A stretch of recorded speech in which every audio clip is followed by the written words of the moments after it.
by divine appointment. So somebody must have been used to do the posting or transfer, whatever you call it.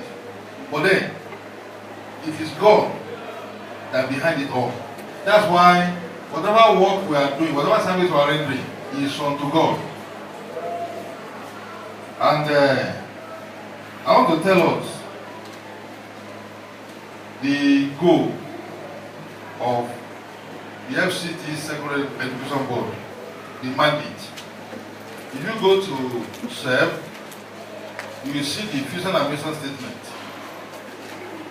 Why the board was set up, and the mandate the board is expected to achieve, why it is still existing.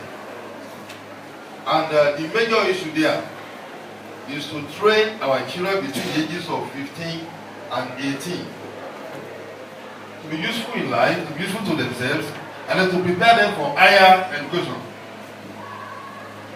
You know, service for the senior school, 3 years of senior secondary. The UBEP is for the lower years, that is years 1 to 3. So we are to help these children, bring them up morally, academically, every facet of life, and then prepare them for higher education. And that's the reason why we need to understand this mandate. Because the board itself cannot achieve this mandate if we do not cooperate, and we that have been fed, and the teachers that have learned. So that's the reason why all of us that are in this job, we need to understand why we are employed. And then to also see what we can contribute on our personal levels to be able to achieve the overall goal of the Secondary Education Board. And I believe that by the time we go through the presentations, well, some of us that have forgotten some things, we remind them. Those that are not aware of certain things, of course, will be informed. But the important thing is to put into use whatever we are told or we are taught here today. But that's the essence of learning. Whatever you learn, put it to practice, so that you will get the gain out of it. Now, I want to tell you that our service is a little bit different. I mean, we teachers from other segments of the public service. In the sense that we are dealing with young lives. We are molding lives, characters. And that's why it's a very sensitive issue. You know, if somebody is working in the office, maybe deal with files, and then meet people at one time or the other, that's okay. But when you talk of school life, school environment, it's a little bit more sensitive and more delicate than working in the office. You know, because this young one, let's start from the primary school level, or even the nursery. The child is, being brought up, and then the child begins to, acquire some values, societal values. And then as the child goes from one level to the other, the child will be more mature, have more understanding, until the child come up to the secondary school level. Then, well, we may not be able to tell what has been put inside that child, either negative or positive. But when we now receive that child at our own level, we have a lot of work to do. For instance, if the child is coming from maybe a background that's not so good, as we have some of them, it's your duty and my duty to work on that child and then make sure that you make a difference. And if by God's grace on the other side, the child is okay, as we assess the child, then we are to maintain or able to improve on the standard that child has acquired. That's why we tell our teachers in schools, please go extra mile. And in the MRE, that we mandate, to make sure that in all our schools, we have 56 of them. We have 56 senior schools in the FCT. In all these schools, that we ensure that the global best practices are adhered to concerning teaching and learning. That's why you see us coming around asking questions, and of course, we are not in any way confronting or finding fault, but we have to ensure that the best standard and practices are followed in this of teaching and learning. I know that we are not just teaching students how to read or how to write, we are teaching them morals, how to be a good citizen.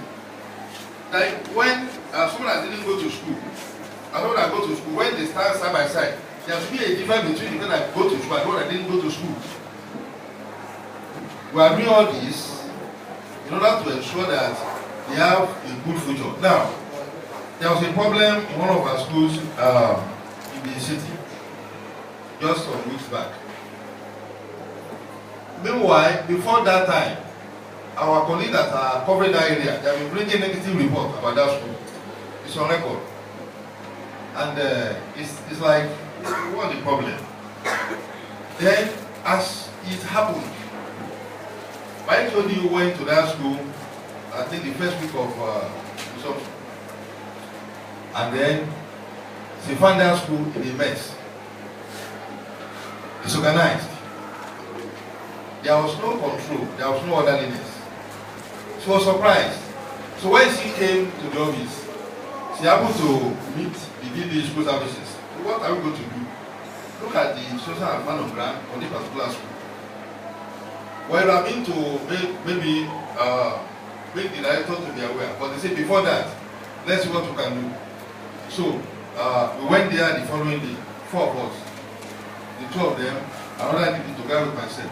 And when we got there, you know, the principal, the VPs, and the staff, all the teaching staff, were gathered together. And it's like, tell us the problem. Why are you not doing well? So people came up and then they gave us some reasons why they are not doing their work well. Some talk of distance from where they live to that school. Some talk of a problem in the timetable, classes, some other issues. But as we were talking, you know, when we came in, they gave us these white jackets. Each of us was given one. Then my friend was just, you know, I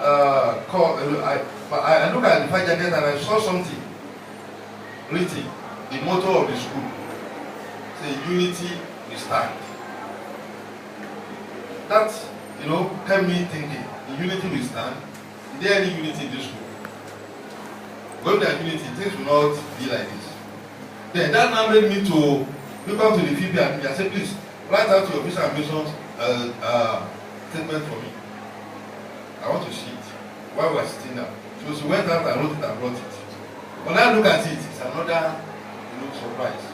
What is their vision is, they say is to train disciplined children, you know, to bring them up in a good way. And then we are talking of teachers that are not disciplined. They can do whatever they like. So, when I spoke, I called their attention to that particular issue. And there's no way you can bring up disciplined children when you are saying you are not disciplined. It's not possible.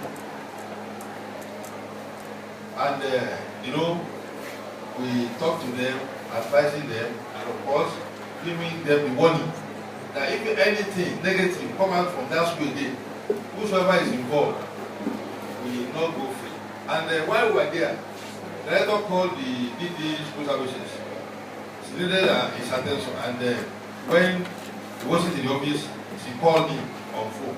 And then he told her that we were in so-so place. For what? For so-so reason. And they later told them that, well, we didn't inform the director that we were coming here. But now the director has found out that we are here in this school and this is the problem. So now, the issue is known to the director, and then if anything negative report come from that school again, we know that it's not going to be like the other times. So that's why all of us need to know